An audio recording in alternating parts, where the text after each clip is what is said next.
Hello, my name is Angela Rysdam, and for my capstone presentation, I am going to discuss mental health in the juvenile justice system.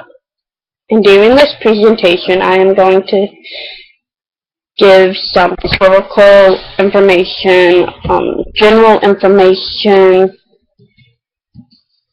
some research studies that were done in the field of mental health in the juvenile justice system, and discuss females in the juvenile justice system.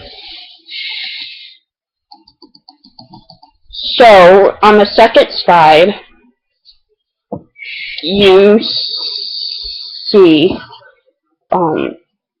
that the first institution in the United States that addressed juvenile delinquency was the House of Refuge. And it was in New York City, and it began in the year of 1825. And during the reign of King Edward, an English judge in his court during the 13th century created one of the earliest recorded tests for mental illness. It was known as the wild beast test. It was called the wild beast test because it was believed that people with mental illness acted like a beast from the wild.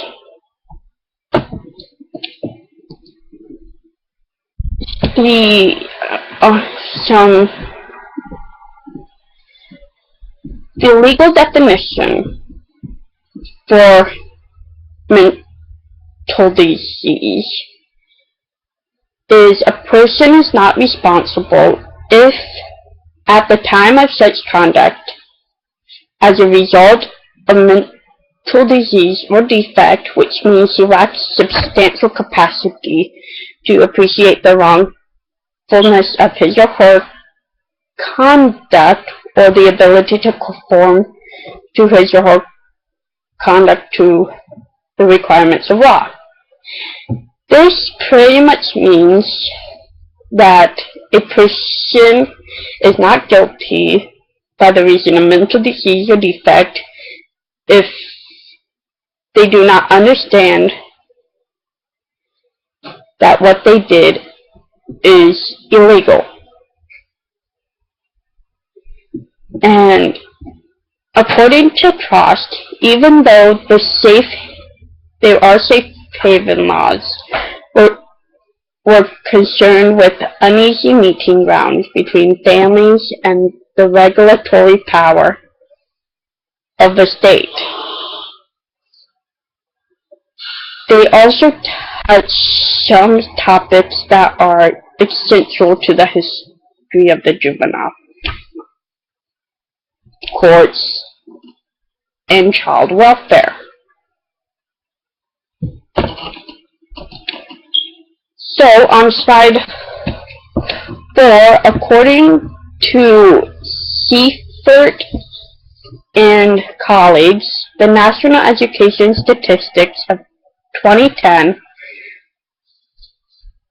that there were 38 school-associated violent deaths for the year of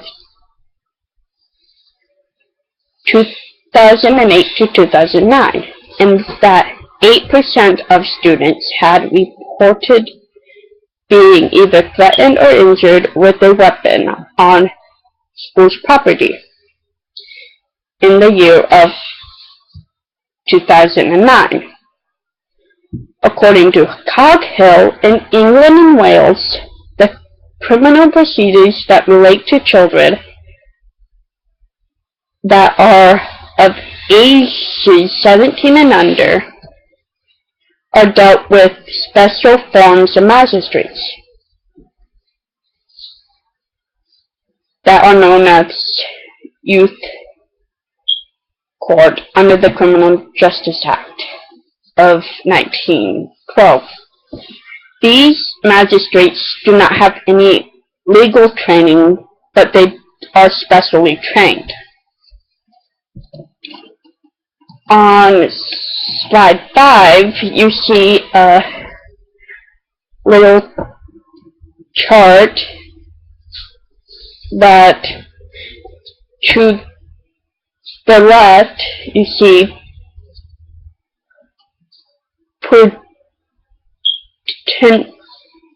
probation intake, and then it goes on to screening and assessment,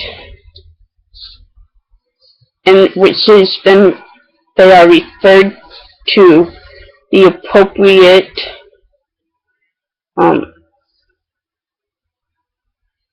and then to youth and family services. They refer to appropriate services or youth and family.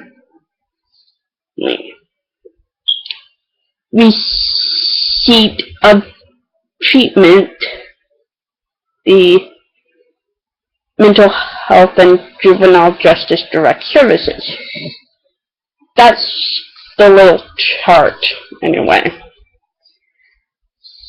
And according to Matthews and colleagues, there is a huge overlap between youth with mental health problems and those that are involved in the juvenile justice system. And according to Belcher, there is an increased risk of being incarcerated for juveniles that have combinations of both ADHD and CD.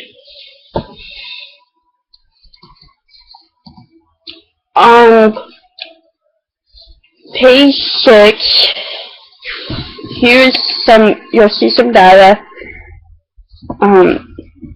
that represents the characteristics of youth. And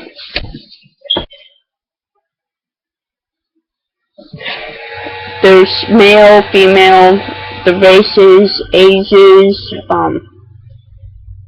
history of alcohol or substance abuse, ever evaluated for treatment of mental health, which 39% are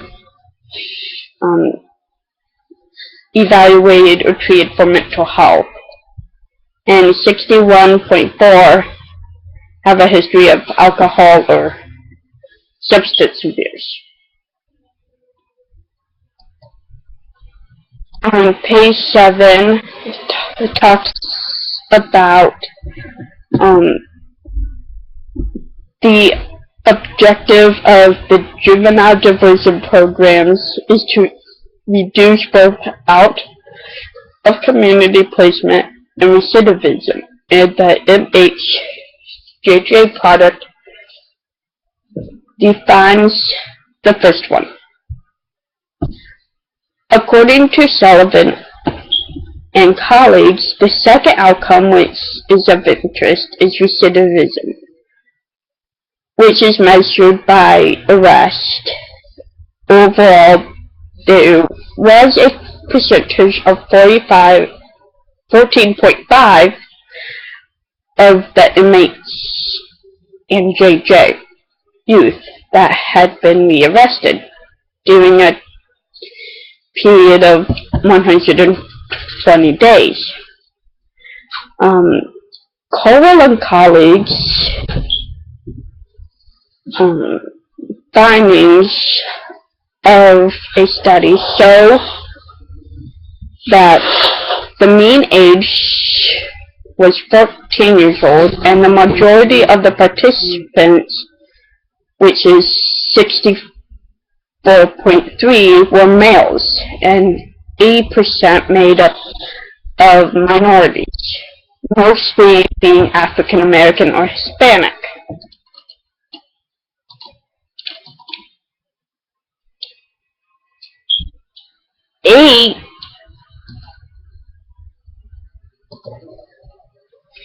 Discussed that Caldwell's study was designed to explore the premise that juveniles that have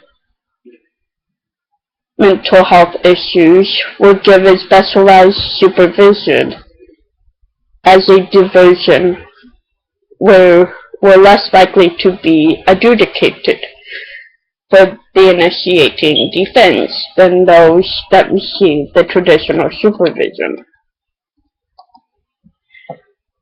On slide 9, you see, this is according to Corrado and colleagues, the types of psychopathic diagnosis disorders. 33.7% are absent of any. Borderline personality disorder is 15.1. Personality disorder is 8.8. Conduct is 7.7. Depression is 4.7. Mild mental retardation is 4.2. Anxiety 2.2, depression, anxiety 2.2, emotional relational immaturity 2.2, and narcissistic disorder is 2.0, and any others is 13.2.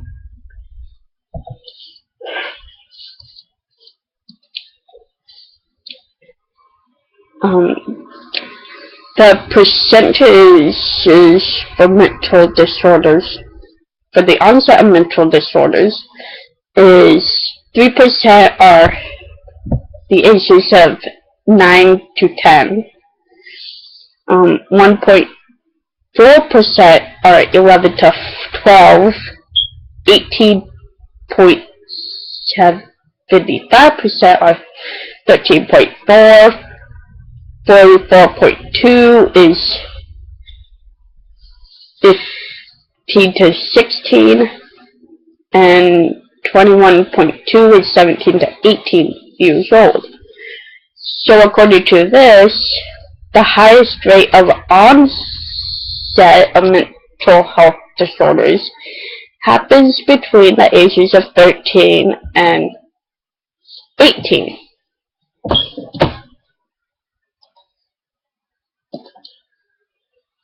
On 11, it discusses that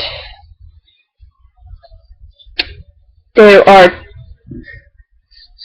20,106 juveniles that were referred to justice service, and of those, 638 were diagnosed with a mental health disorder.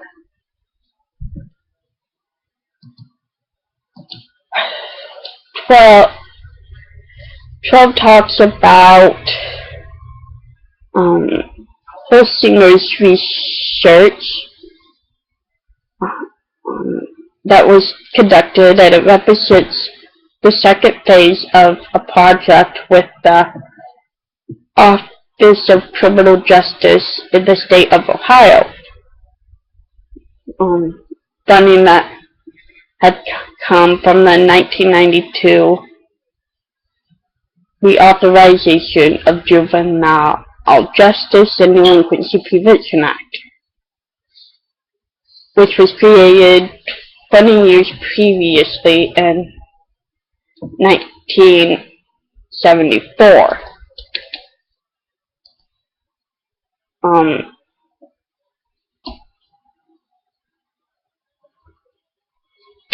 13, according to the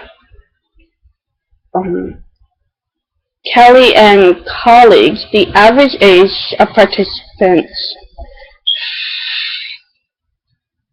for a study was 15, and an example question that was asked is that violence between dating partners can improve relationships.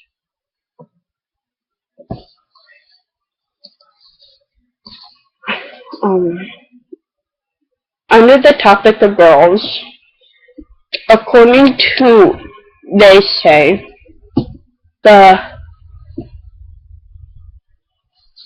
in college, the data for their study came from a sample of youth, and this youth had exhibited mental health and substance abuse problems.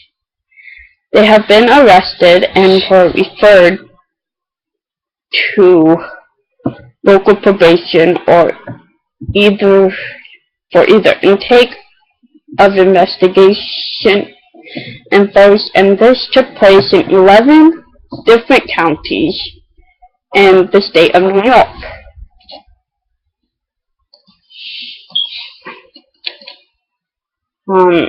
Under treatment, on slide 15,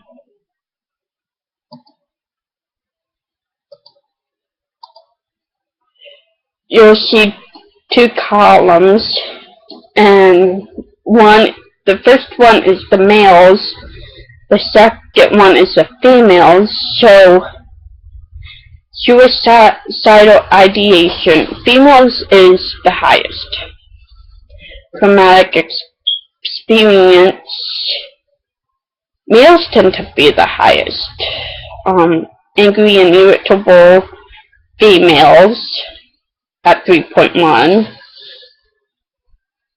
and depressed and anxious, females at 7.7, and alcohol and drug use is higher in males.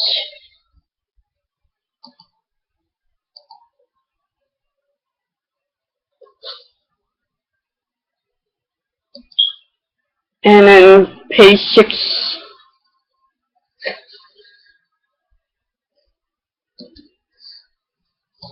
16, you see more data on males and females. Alcohol use,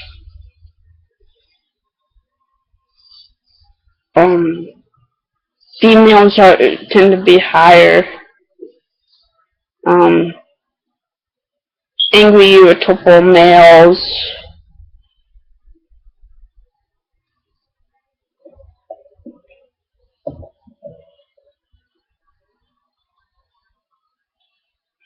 This is it compares the youth scores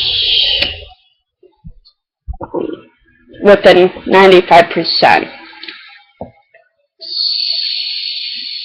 CI, so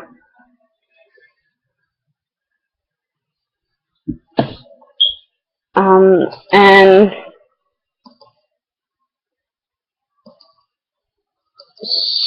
slides 7 and 8 just have references, and that's my presentation. I hope you liked it. Thank you.